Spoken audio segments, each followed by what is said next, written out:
Hello, warriors. Today I want to talk to you about the idea that your family might be causing you depression. Actually, it might be in the origin of your depression.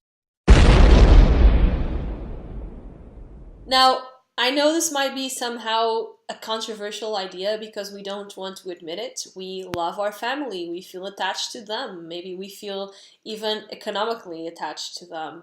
And also, there's this thought, generalized thought that your friends and family are the ones who are meant to support you, especially in the bad times. However, sometimes that is not so. Sometimes we are surrounded by negative and toxic people, and that might start with our family. Actually, it makes a lot of sense that it can start with our family because if our family is toxic, they're going to prime us to find toxic people in our social environment afterwards because that's what our normality becomes. If my case, for example, my parents treated me like shit all the time, so I found myself until very late in my life looking for friends and relationships where I was treated like shit. So you don't have to be in this extreme case, of course, but you have to watch out for this dynamic. Is your family, is your environment toxic to you, and is it bringing you down? Is it the source of your mental illnesses? Um, for me, for example, I know for a fact that in my specific depression, when I was still in contact with my family, so that was my first depression, that was a big factor, actually. I don't know if they were the cause of it, but they were a big factor in it, and I didn't realize it until the end. For one, they constantly put me down. They would constantly, um, you know, they wouldn't support my projects. They wouldn't support my lifestyle. They wouldn't support my dreams. They were constantly being negative about everything that I wanted to do, and I was in a really hard phase of my life as well. And that was one thing, but also I realized that they, like my grandparents, for example, were really depressed. And I think that my grandfather, for example, struggled with depression all of his life.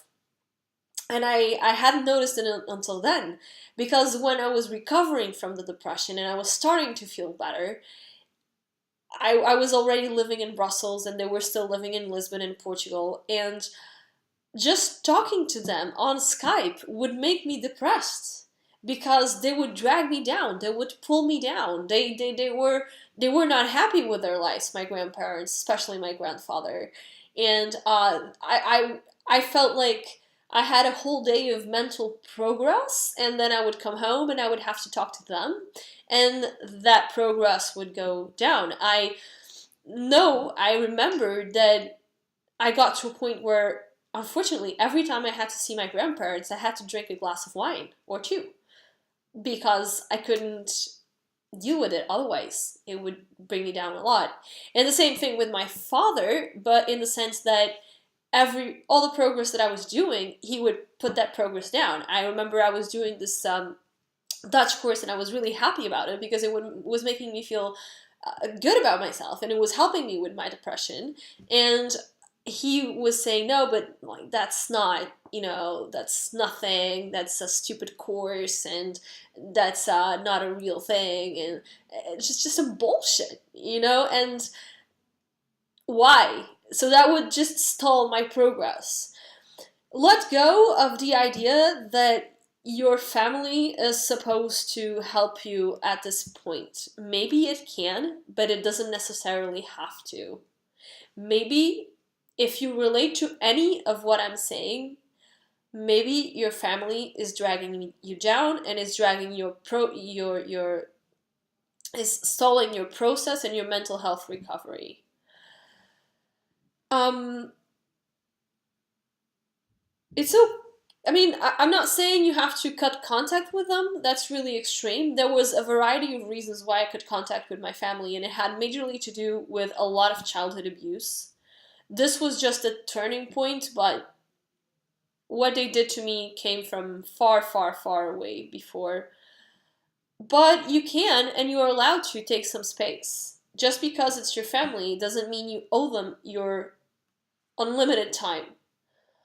And also, pay attention to how you feel in order to notice this. Is it in my case I really felt it. I really felt it in my body. I really felt it that every time I had to talk to my grandparents, I would feel more depressed, I would feel more tired, I would feel more drowsy. Maybe you feel more agitated when you have to go to your family. In my extreme case, it's not a good sign that you have to have a glass of wine every time you talk to someone. It's not a good sign. It's just not a good sign. So pay attention to that, to those signs, to those cues. Does the person you talk to make you feel anxious? I remember I was talking to my father and I would get fidgety. I would get like really, really tense because he would push all my buttons. So if any of this is happening, it's okay to take some space. And if it's necessary, cut contact for a while. Family is not sacred, and we have to let go of the idea that family is sacred, because that's so dangerous. That just gives a green card to your family to treat you however they want to treat you.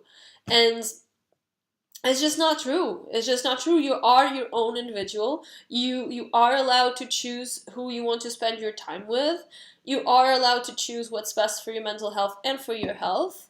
So you don't owe them anything. Okay? I hope this didn't come out too harshly, and I hope it helped, and I wish you happy healings. Bye.